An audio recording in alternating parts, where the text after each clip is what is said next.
Hello, Dizzyings of YouTube and the Warp and the Webway. Welcome to my first video covering my Eldar. And I figured as a first video for Eldar, I should cover the current Craftworld Start Collecting box. This will not be an in-depth review of the Craftworld Start Collecting box, just some of my basic thoughts on what we have in front of us here in the photograph. I do own this box, and I'll be honest. If you're even thinking about getting into Eldar or expanding your Eldar faction, this is a great box. I mean, monetarily, you are saving a large sum of money. This retails for $85. Your Wraith Guard are $50, and then that gives you, if you buy a Farseer in blister, it's probably about $10-15. So you're already starting to make money back right there. And then you've got the fact that you have a Wraith Lord, which is another $50 model. And then you have the Warwalker, which I believe is around $40-ish, give or take. Don't quote me on that.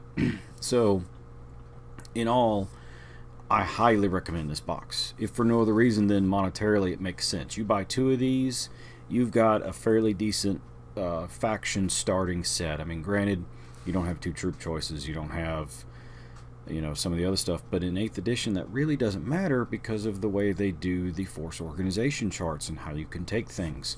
You know, you buy, if you just have to have troops in your army, you buy 3 of those Dire Avenger boxes, you're set. You now have what you need. The other part being, with 2 of these boxes, you're pretty close to about, depending on how you kit your models, because how you do the weapons and that sort of stuff will make a huge difference in points. But as I have loaded it up before, you're looking at about 450 points for the box after you kit out everything. So for 2 of them, that's not a bad way to get an army off the ground.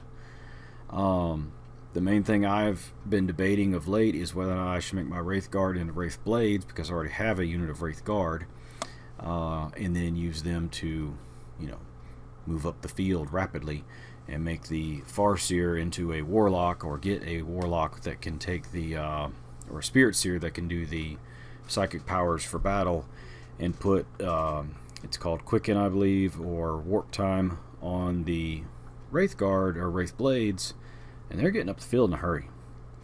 So over the next week, I'm going to do some videos on these particular models a little bit more in depth and give you some tactical ideas and my experiences with them thus far in 8th edition.